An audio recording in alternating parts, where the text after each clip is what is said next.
Cade Blake was bleeding through the sheets when the trauma doctor came out, scanned the hallway once, and fixed his eyes on my husband long enough to make my stomach drop. Kendra had called me 20 minutes earlier sounding shredded, saying Cade had been hit outside Phoenix and lost too much blood, and I ran without stopping to wonder why Silas moved faster than I did. The doctor glanced at his chart, then at Silas again, and said, "Very level. We need to test you now, because this kind of compatibility usually points us toward immediate family." I did not think affair, betrayal, or any other ugly word people like to pretend arrives with warning, because all I felt at first was blunt, stupid relief. I turned toward Kendra, expecting her face to break open, with the same gratitude rising in my throat. But she was staring at Silas, not me, with both hands clenched white. She swallowed, looked straight at him, and breathed, "Please," in a voice that landed wrong the second it left her mouth. Too intimate for panic, too loaded for friendship. Silas answered the nurse before I could speak, calm as ever, sleeve already rolled, and that calm should have steadied me, except it made the whole hallway feel colder.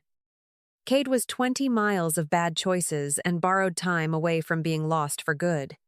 And still, the detail that stuck was not the blood, but the look that passed between them. When the nurse touched Silas's arm and led him through the double doors, I told myself this was luck. Just luck. While something deep in my chest went cold before my mind could name why.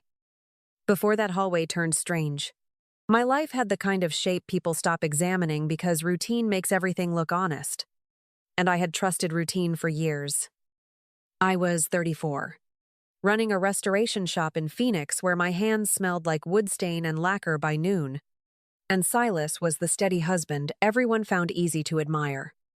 Kendra fit into that life, so naturally I never thought to measure the space she took up, because friendship that lasts long enough starts passing for family whether it earns it or not. Cade had been around for years under the same easy introduction every time. Kendra's much younger half-brother, and nobody pressed because the age gap explained enough to keep conversation moving. Silas always had some practical reason to help him. A tool recommendation, a ride, a quiet cash cover when work ran thin, and I mistook repeated generosity for character. He once bought a brown leather chair for his office, then shrugged when I asked where it went and said, "Returned it." And I let that answer settle because I had no reason not to. Looking back, the details were never hidden as well as I thought, only softened by habit until they stopped looking like evidence and started reading like the texture of ordinary life. Silas's jobs on the east side kept landing on the same weekends. Kendra's coffee trailer served events in Mesa, and Cade somehow owned the exact mechanic's kit Silas had circled in a catalog months earlier. Even then, if you had asked me what kind of marriage I had, I would have told you solid. Because sometimes the lie that lasts longest is the one built into your daily schedule. The doctor came back with the same careful face he had worn before, chart in hand, and stopped in front of us long enough to let silence do damage first. He looked at Kendra, then at me, then settled on the line he had clearly chosen before stepping into that hallway, saying Silas was a viable directed donor. Relief hit me hard enough to make me sway, but it barely lasted a breath before he added, almost gently, that the compatibility profile was unusually strong. I heard myself give a thin little laugh, the kind people use when they need the room to turn normal again, and asked if unusual was supposed to worry us. He did not lean into drama or soften the meaning, only said that when they saw a match this close, they usually considered immediate biological relationships first. Kendra kept her eyes down on the tile and said, "Cade needs blood.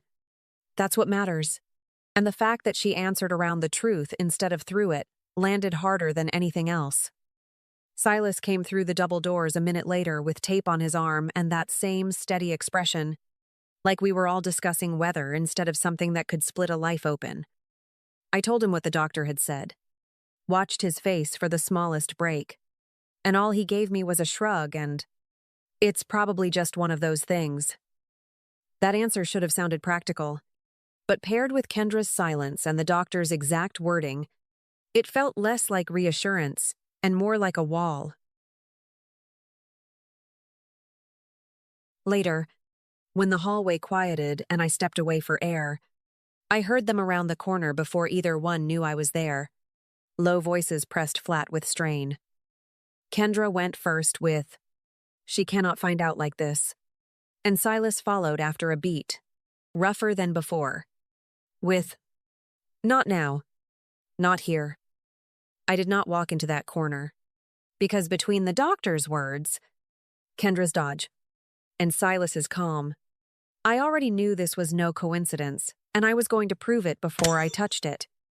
I went home from the hospital alone the next morning, set my keys on the kitchen counter, opened my laptop, and started with the oldest thing memory could not easily defend: photos. Kendra and I had shared albums for years. Birthdays, vendor fairs, late dinners, random Sundays. And once I stopped looking at faces, the backgrounds began giving me more than the smiles ever had.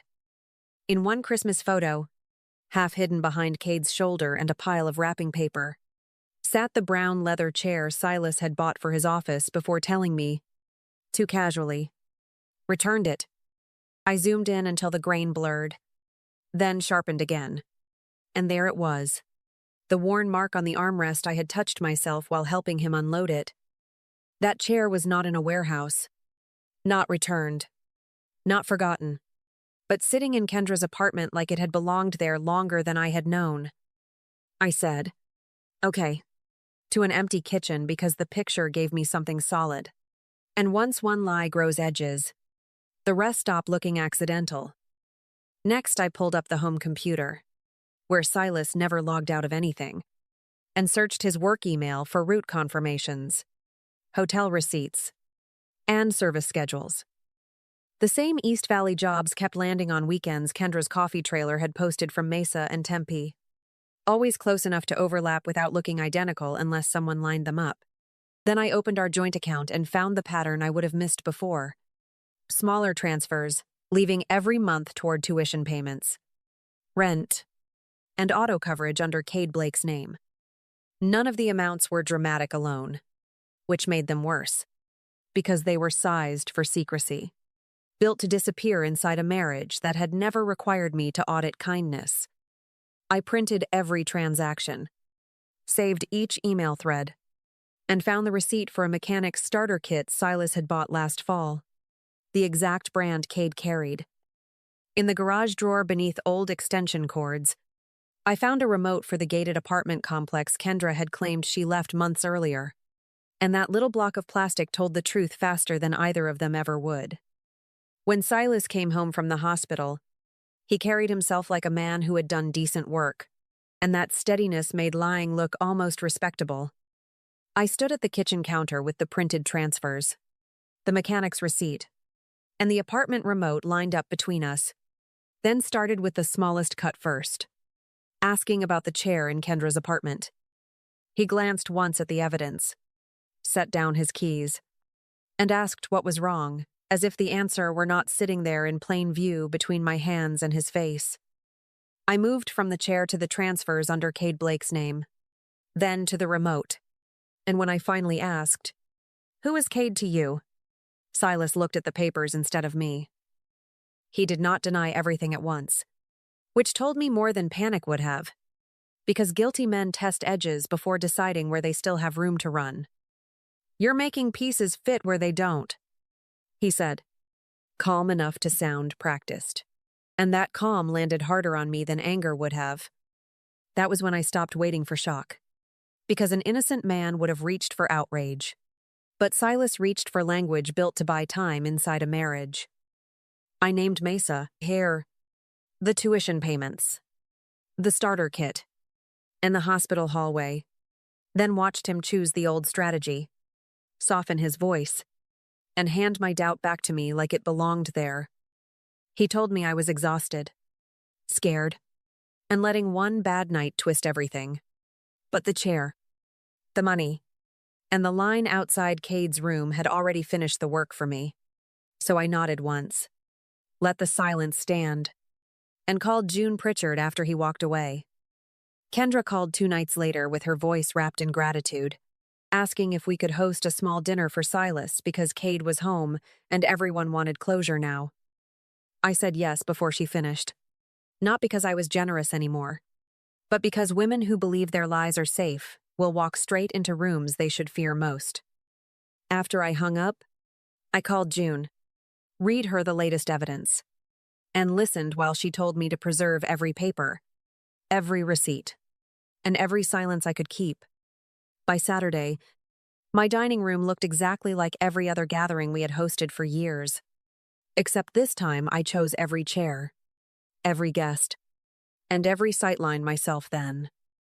I invited 2 of Silas's co-workers, one woman from Kendra's event circle, Ty Walker, and June as a client friend from the shop, ordinary enough to hide her purpose there. Before anyone arrived, I stood beside the brown leather chair, pressed my hand against the split seam on its arm, and understood why some objects carry betrayal inside a house. The house filled the way it always had, with easy laughter, warm food, and the cheap relief people borrow whenever they think a crisis has already ended for good tonight. Cade looked pale but upright. Silas accepted every grateful smile like a man wearing virtue he had not earned, and Kendra stayed close enough to monitor him all evening long. When someone lifted a glass and called Silas a hero, I watched Kendra's face soften in recognition, the same expression she wore outside Cade's hospital room when he was chosen. That was when I stepped forward with the white envelope June had helped me organize, and asked Kendra, gently enough to freeze her, if she would read it aloud now. She opened it with shaking fingers, saw the DNA result first, then the transfer records behind it, and all the color left her face at once in front of everyone. I did not raise my voice when I told the room, Cade is not the boy Silas saved. He is the son Silas hid. And nobody moved after that sentence. For a few seconds, nobody moved, because the DNA page sat open in Kendra's shaking hands while the transfer record slipped halfway out behind it. Ty looked from the paper to Silas, then to Cade, and asked, low and flat, without blinking, what exactly am I looking at right now? Kendra opened her mouth, but nothing came first except breath. And that hesitation told the room more than any apology could have managed. Silas tried to step in then, using the same controlled voice he had used on me in the kitchen, and said we should talk privately before anyone reacted. I kept my eyes on the papers and answered, you had 19 years for private. Silas. And somehow that never made you honest. Cade stayed still at the far end of the table, pale from the accident and the recovery, while the receipt copies and monthly transfers finished saying what nobody could walk back. I lifted the top sheet, read the lab result once, then set it down beside the tuition payments, the insurance drafts, and the apartment access remote. This is not one bad decision, I said, hearing how calm I sounded even as Ty's face changed and Kendra started crying at last. This is years of money, years of access, years of help, and years of letting me stand inside the lie while both of you used my house to keep it breathing. Ty did not yell, which somehow made everything land harder, because he only nodded once at Cade, stared at Kendra, and said, you let me build a life around this. Silas looked at me like he still believed there might be a version of this night he could manage, but every page on that table had already closed it. I left the evidence where everyone could see it, let the silence do what shouting never could, and watched the truth stand in the middle of my dining room until nobody had a place left to hide. Silas did not come home that night, and by morning June had already filed the first papers, because I was done arguing with facts now. The house belonged to my LLC before the marriage, and once June confirmed that, changing the locks stopped feeling dramatic and started feeling precise finally. I boxed Silas's clothes, moved his tools into storage, canceled his card access, and sent one email saying all future contact would go through counsel. He called 3 times that afternoon, and when I finally answered, he opened with my name like that still meant he could reach me first. I let him speak until he reached the part where he wanted a conversation, then said, "There is paperwork now," and listened, only once more. He asked what happened next, but June had already given me the sequence. Protect the records, separate the accounts, and leave nothing informal from here. The joint account was split by evening. The shared cards were frozen, and every transfer tied to Cade sat printed in a folder beside me. Kendra disappeared after the dinner. Ty filed his own case, and the silence around both of them told me the social part was over too. Cade reached out once, not to deny anything, only to say he had known for years, and that sentence finished what was left open there. A resale company took the brown leather chair the following morning, and I watched it leave without touching it, because some lies sit physically somewhere. I was not interested in smashing anything, because the transfers, the DNA result, and the remote had already done the hard work cleanly for me. By the end of that week, every door, every account, and every legal line around my life reflected the same thing. Silas was out completely. A month later, I booked a small place on the California coast, packed one suitcase, and left Phoenix without announcing it, because silence felt more useful than explanation by then. The first morning there, I walked to the water before sunrise, stood where the sand turned cold under my shoes, and realized nobody was waiting there to redefine me. I had spent 19 years living beside evidence I was not allowed to name, and the shock of losing that life hurt less than losing myself. Back home, the shop opened at 8. The lacquer dried on schedule, and the workbench still held exactly what I left on it before everything split apart. I rehung my tools, cleared the office, and placed a small sign on the shelf that read, "Only what is solid stays." Because I meant it. The transfers, the DNA result, the remote, and the empty space where that leather chair had stood all proved the same thing. That certainty arrives clean once truth does. I did not survive by becoming softer about what happened, and I did not heal by pretending betrayal had a lesson generous enough to thank. I healed because every locked door, every filed page, and every quiet morning after that dinner returned something exact that had belonged to me all along. When I opened the shop again and the Arizona light came across the floorboards, I understood I was not rebuilding from ruin at all, only removing what never deserved room inside my life.